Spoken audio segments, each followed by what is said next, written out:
Garages running on paper or Excel spreadsheets will not make it in the next 2 to 5 years. In this video, I'm going to run you through the 7 realities of why garage management system is your future, and not implementing this won't just mean you fall behind, but you'll struggle to keep the doors open at all. And that might sound frightening, but the reality is the automotive repair industry is moving faster than it has since the combustion engine. We can all feel it. We have diagnostics and programming work becoming harder, EVs taking over the roads, and customer expectations through the roof. With these challenges ahead of us, we cannot risk the inefficiencies of paper, the unreliability of not having a system, and our customers leaning on our competitors because they can offer them the systems that we can't. Let's start with reality number 1. The reason why this shift is more critical than ever. To put it simply, because the customer demands it. So let me paint you a picture of my neighbour Rebecca. Rebecca's in her early 30s, has a normal house, a partner, 2 cats, and a 5-year-old Mercedes E-Class. Rebecca, like most people her age, tracks her activity on a smartwatch, has a subscription for her cat food and cat litter so it comes every month, and has 5 Amazon parcels stacked on her doorstep every morning when I leave for work, because she just needed to get them as soon as possible. Everything that Rebecca does is online, logged, and most importantly, convenient. So when she's going in for a service on her Merc, how do you think, number 1, she's picking the right workshop to go with? To give you a hint, she's searching online. But also, number 2, what is she expecting the experience to be like? Rebecca wants to go online, check if there's a slot available where she can book the car in, pay right then and there, and also get confirmation to her phone so she doesn't have to ring the garage herself and mess about checking everything. Any workshop that doesn't offer an online booking portal, an easy way to pay, or text message updates will not be getting her business. And Rebecca isn't the exception anymore. In fact, she's the norm. Now, setting Rebecca aside, whose goal is to have a more convenient service,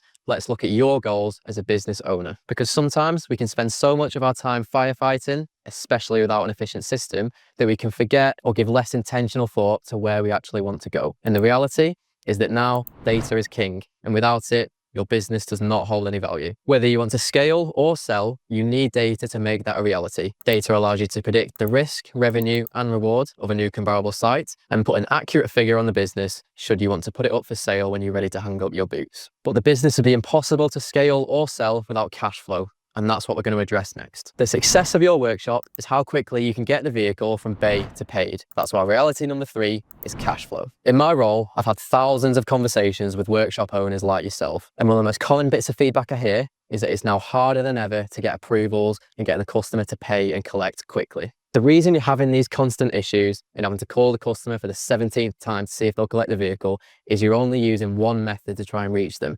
And it's one that they now all hate. A phone call. If you look at Rebecca, she's busy, and that's why she wants convenience. She doesn't pick up the phone at work, or ever if she doesn't know the number. She'd prefer a text message, an email, or to go ahead on an online portal. Rebecca wants all the information right in front of her, and that way, you're going to get a quick decision that didn't cost your front of house any time out of their day. It was all automated by the system. Automation is such an important piece of the puzzle because it relies on data. When we have that data sorted automatically, it reduces the risk of the staff owning the business. And what I mean by owning the business is owning the information that keeps the workshop moving. That's why reality number 4 is staffing risks. I was talking to a workshop owner a while ago who was having an issue with a member of staff. One of his senior techs wanted to leave and become a mobile technician. He said, "I don't know what to do. He's the one that knows everything." This guy knew about what the team was up to, how most of the jobs they worked on could be fixed effectively, and essentially the whole back of house operation. To counter this, we set up the owner's system based on the processes that the tech knew,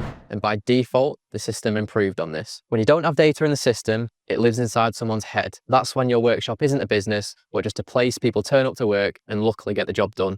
But you know it's not getting done as effectively as it should be. Reality number 5 is your paper job cards. Having your front of house print these out, pass them to the techs, get them back, manually type them up, and then upload them whenever. It's a process that can not only be cut in half, but can also improve everything we've spoken about up till now. First though, let me ask you a question. When your techs are on their breaks or standing around, what are they doing? They're on their phones. So if they're on their phones in their leisure time, we know they can use them. And if they're anything like me, they'll use them way more than they ever use a pen. When you move your job cards away from paper and onto a system, it doesn't just stop double entry, but also gives us live visibility across the whole workshop. You don't have to wait until the job card's complete to understand what's going on. In real time, through automated actions that your techs don't even have to write up, they can inform the front desk, keep the workshop updated on parts and delays, ask the customer for approval, confirm this, and then get on with the job, all without ever leaving the bay. That's exactly the efficiency we're looking for and also the live updates Rebecca wants from the garage she chooses. Now, all of this is getting you ready to install your system and move into the future. But I want you to keep your emotions there, because this next one is going to hurt. This is where a lot of people might want to click off, and that's reality number 6, that you're too cash reliant. We've already spoke about the fact that cash has been dethroned by data, but let's face it, you're just not getting it in as much as you used to. And the more you hang on to insisting on these cash payments, the less customers are going to keep coming back and the harder it is for them to pay you. Instead, you need to offer an easier way to pay. We want to make sure that every part of this journey is aligned with reality number 1, that the customer wants ease and convenience. You need a payment solution that can send links via text and email, but also syncs with your garage management system so that you're putting the right amount into the terminal every time. But the best way customers pay is when they pay more than once. And that's why reality number 7 is no CRM. By this, I mean your customer management tool that's going to let you communicate and uncover details about your customer's relationship with you. Having those customer records in your system not only lets you check the past history so you can understand what they last came in for and how it was fixed, but also add reminders for things like MOTs, services, or advisories from previous jobs. This keeps customers coming back and your revenue flowing on autopilot. In fact, this is exactly what JP did when he dealt with a customer that had nearly worn tyres. He spoke about this in a recent case study he did with us. If you want to find out exactly what he thinks of GDS and how JH Foreman are using the system to be more profitable, click the video on the screen.